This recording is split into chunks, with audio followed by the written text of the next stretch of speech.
ಇಡೀ ದೇಶದಾದ್ಯಂತ ಇರುವ ದೇಶದ ಎಲ್ಲ ಹಳೆಯ ಆಸ್ತಿಗಳು ಹಾಗೂ ಹೊಸ ಆಸ್ತಿಗಳ ಮಾಲೀಕರಿಗೂ 117 ವರ್ಷಗಳಿಂದ ಬಂದಿರುವಂತಹ ಕಾನೂನು ಇಂದಿಗೆ ಮುಕ್ತಾಯಗೊಂಡಿತ್ತು.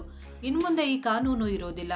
ಸ್ವಂತ ಜಮೀನಿನಿರುವ ಜಮೀನಿನ ಮಾಲೀಕರಿಗೂ ಹಾಗೂ ಪ್ಲಾಟ್ ಹಾಗೂ ಮನೆ ಹೊಂದಿರುವಂತಹ ಎಲ್ಲ ಆಸ್ತಿಗಳ ಮಾಲೀಕರಿಗೂ 117 ವರ್ಷಗಳಿಗಿಂತಲೂ ಹಳೆಯದಾಗಿರುವಂತಹ ನಿಯಮಗಳಲ್ಲಿ ದೊಡ್ಡ ಬದಲಾವಣೆಯನ್ನ ಮಾಡಲಾಗಿದ್ದು, ಇನ್ಮುಂದೆ ಯಾವುದೇ ಆಸ್ತಿ ನೋಂದಣಿಗೆ ಈ ದಾಖಲೆಗಳು ಸಲ್ಲಿಸುವುದು ಕಡ್ಡಾಯವೆಂದು ಇಡೀ ದೇಶದಾದ್ಯಂತ ಇರುವ ದೇಶದ ಎಲ್ಲ ನೋಂದಣಿ ಮತ್ತು ಮುದ್ರಾಂಕ ಇಲಾಖೆ ಹಾಗೂ ಕಂದಾಯ ಇಲಾಖೆಗಳಿಗೆ ಹೊಸ ರೂಲ್ಸ್ ಜಾರಿಗೊಳಿಸಲಾಗಿದೆ.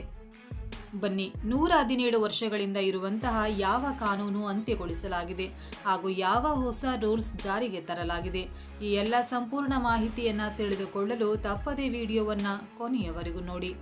ಅವನ್ನು ನೀವು ಕೂಡ ಪಿತ್ರಾರ್ಜಿತವಾಗಿ ಆಸ್ತಿಯನ್ನ ಪಡೆದಿದ್ರೆ ಅಥವಾ ಖರೀದಿ ಮಾಡಿ ಆಸ್ತಿಯನ್ನ ಪಡೆದಿದ್ದರೆ ಅಥವಾ ದಾನವಾಗಿ ಆಸ್ತಿಯನ್ನ ಪಡೆದಿದ್ರೆ ಅಥವಾ ವಿಭಾಗವಾಗಿ ಆಸ್ತಿಯನ್ನ ಪಡೆದಿದ್ರೆ ಈ ವಿಡಿಯೋವನ್ನ ಈಗಲೇ ಲೈಕ್ ಮಾಡಿ ಹಾಗೂ ಕೊನೆಯವರೆಗೂ ನೋಡಿ. ಬನ್ನಿ ಕಂಪ್ಲೀಟ್ ಆಗಿ ನೋಡೋಣ. 2026ನೇ ವರ್ಷವು ಭಾರತದಲ್ಲಿ ಆಸ್ತಿ ಖರೀದಿದಾರರು ಹಾಗೂ ಮಾರಾಟಗಾರರಿಗೆ ಪ್ರಮುಖ ಬದಲಾವಣೆ ಸಾಕ್ಷಿಯಾಗಿದೆ. ಬ್ರಿಟಿಷ್ ಯುಗದಿಂದಲೂ ಜಾರಿಯಲ್ಲಿರುವಂತಹ 1908ರ ನೋಂದಣಿ ಕಾಯ್ದೆಗೆ ಕೇಂದ್ರ ಸರ್ಕಾರ ವಿದಾಯ ಹೇಳಲು ಸಿದ್ಧವಾಗಿದೆ. ಹೊಸ ನೋಂದಣಿ ಮಸೂದೆ 2025 ಈಗ ಜಾರಿ ಬರಲಿದೆ. ಈ ಹೊಸ ಕಾನೂನು ನಿಮ್ಮ ಭೂ ನೋಂದಣಿ ಪ್ರಕ್ರಿಯೆ ಮೇಲೆ ನೇರವಾಗಿ ಪರಿಣಾಮ ಬೀರುತ್ತೆ. ನೋಂದಣಿ ಕಚೇರಿಗೆ ಆಗಾಗ ಭೇಟಿ ನೀಡುವ ಬದಲು ಸರ್ಕಾರವು ಸಂಪೂರ್ಣ ಪ್ರಕ್ರಿಯೆಯನ್ನ ಮುಖರಹಿತ ಮತ್ತು ಡಿಜಿಟಲ್ ಮಾಡುತ್ತಿದೆ. ಆದರೆ ನೀವು ಜಾಗರೂಕರಾಗಿರದಿದ್ದರೆ ನಿಮ್ಮ ನೋಂದಣಿಯನ್ನು ರದ್ದುಗೊಳಿಸಬಹುದು. ನೋಂದಣಿ ಮತ್ತು ಅರ್ಜಿ ತಿರಸ್ಕಾರದಲ್ಲಿ ಸಣ್ಣ ತಪ್ಪುಗಳು ಹೊಸ ನಿಯಮಗಳ ಪಾರದರ್ಶಕತೆಗೆ ಹೆಚ್ಚಿನ ಒತ್ತು ನೀಡುತ್ತದೆ. ಹಿಂದೆ ನೋಂದಣಿ ದಾಖಲೆಗಳಲ್ಲಿನ ಸಣ್ಣ ದೋಷಗಳನ್ನು ಸರಿಪಡಿಸಬಹುದು. ಆದರೆ ಈಗ ಪ್ಲಾಟ್ ಸಂಖ್ಯೆ, ಗಡಿ ಸಾಕ್ಷಿ ಮಾಹಿತಿ ಅಥವಾ ಕಾಗುಣಿತದಲ್ಲಿನ ಸಣ್ಣ ತಪ್ಪುಗಳು ಕೂಡ ನಿಮ್ಮ ಅರ್ಜಿಯನ್ನು ರದ್ದುಗೊಳಿಸಲು ಕಾರಣವಾಗುತ್ತೆ. ಇದು ಭವಿಷ್ಯದ ಮಾಲೀಕತ್ವದ ವಿವಾದಗಳನ್ನು ನಿವಾರಿಸುತ್ತದೆ ಅಂತ ಸರ್ಕಾರ ನಂಬುತ್ತದೆ. ವಂಚನೆಯನ್ನು ತಡೆಯುವುದು ಮತ್ತು ನಕಲಿ ದಾಖಲೆಗಳನ್ನು ಸಲ್ಲಿಸುವುದು ಈಗ ಅಸಾಧ್ಯ.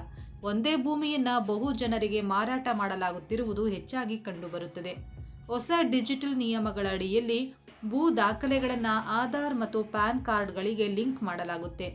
ಮಾರಾಟಗಾರನ ಸುಳ್ಳು ಮಾಹಿತಿಯನ್ನು ಒದಗಿಸಲು ಪ್ರಯತ್ನಿಸಿದರೆ ವ್ಯವಸ್ಥೆಯು ಅವುಗಳನ್ನು ನಿರ್ಬಂಧಿಸುತ್ತದೆ.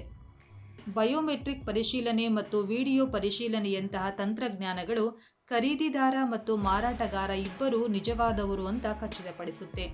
ನೋಂದಣಿಗೆ ಕಡ್ಡಾಯ ದಾಖಲೆಗಳು 2026ರಲ್ಲಿ ನೋಂದಾಯಿಸಲು ನೀವು ದಾಖಲೆಗಳನ್ನು ನವೀಕರಿಸಬೇಕು. ಗುರುತಿನ ಪುರಾವೆ, ಆಧಾರ್ ಕಾರ್ಡ್ ಮತ್ತು ಪ್ಯಾನ್ ಕಾರ್ಡ್ ಕಡ್ಡಾಯ.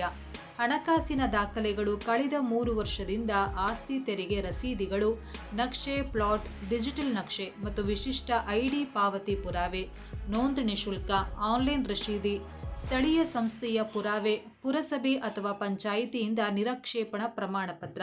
ಆನ್ಲೈನ್ನಲ್ಲಿ ನೋಂದಾಯಿಸುವುದು ಹೇಗೆ? ಹಂತ ಹಂತವಾಗಿ ಮಾರ್ಗದರ್ಶಿ. ಮೊದಲು ರಾಜ್ಯದ ಅಧಿಕೃತ ಭೂ ನೋಂದಣಿ ಪೋರ್ಟಲ್ಗೆ ಭೇಟಿ ನೀಡಿ.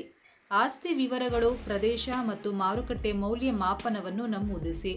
ದಾಖಲೆಗಳ ಸ್ಕ್ಯಾನ್ ಮಾಡಿದ ಪ್ರತಿಯನ್ನ ಅಪ್ಲೋಡ್ ಮಾಡಿ. ನೋಂದಣಿ ಶುಲ್ಕ ಮತ್ತು ಸ್ಟ್ಯಾಂಪ್ ಡ್ಯೂಟಿಯನ್ನ ಆನ್ಲೈನ್ನಲ್ಲಿಯೇ ಪಾವತಿಸಿ. ಪ್ಲಾಟ್ ಅನ್ನು ಬುಕ್ ಮಾಡಿ. ಬಯೋಮೆಟ್ರಿಕ್ ಪರಿಶೀಲನಾ ಪ್ರಕ್ರಿಯೆಯನ್ನ ಆನ್ಲೈನ್ ಅಥವಾ ಆಫ್ಲೈನ್ನಲ್ಲಿ ಪೂರ್ಣಗೊಳಿಸಿ. ಡಿಜಿಟಲ್ ಸಹಿಯ ನಂತರ ನಿಮ್ಮ ಈ ನೋಂದಣಿ ಪ್ರಮಾಣ ಪತ್ರವನ್ನು ರಚಿಸಲಾಗುತ್ತೆ. ಹಳೆಯ ಖರೀದಿದಾರರು ಸಹ ಪರಿಣಾಮ ಬೀರುತ್ತದೆ. ಈ ಪ್ರಶ್ನೆ ಎಲ್ಲರ ಮನಸ್ಸಿನಲ್ಲಿ ಇರುತ್ತದೆ. ಇನ್ನು ಹೊಸ ನಿಯಮಗಳ ಪ್ರಕಾರ ಪ್ರಾಥಮಿಕವಾಗಿ ಪ್ರಾರಂಭವಾಗುವ ಹೊಸ ನೋಂದಣಿಗಳಿಗೆ ಅನ್ವಯಿಸುತ್ತದೆ. ಆದಾಗ್ಯೂ ಸರ್ಕಾರವು ಹಳೆಯ ದಾಖಲಾತಿಗಳನ್ನು ಡಿಜಿಟಲ್ ನಕ್ಷೆಯೊಂದಿಗೆ ತ್ವರಿತವಾಗಿ ಸಂಯೋಜಿಸುತ್ತಿದೆ. ಇದು ಹಳೆಯ ಮಾಲೀಕರು ತಮ್ಮ ಆಸ್ತಿಗಳ ಸ್ಥಿತಿಗತಿಗಳನ್ನು ಆನ್ಲೈನ್ನಲ್ಲಿ ಪರಿಶೀಲಿಸಲು ಸುರಕ್ಷಿತವಾಗಿರಿಸಲು ಸಹಾಯ ಮಾಡುತ್ತದೆ. ಹಾಗಾದರೆ ನೋಡಿದ್ರಲ್ಲ ಸ್ನೇಹಿತರೆ, ಯಾವೆಲ್ಲ ಹೊಸ ರೂಲ್ಸ್ ಜಾರಿಯಾಗಿದೆ ಅಂತ. ಇನ್ನು ಈ ಬಗ್ಗೆ ನಿಮ್ಮ ಅನಿಸಿಕೆಗಳನ್ನು ತಪ್ಪದೇ ಕಮೆಂಟ್ ಮಾಡಿ.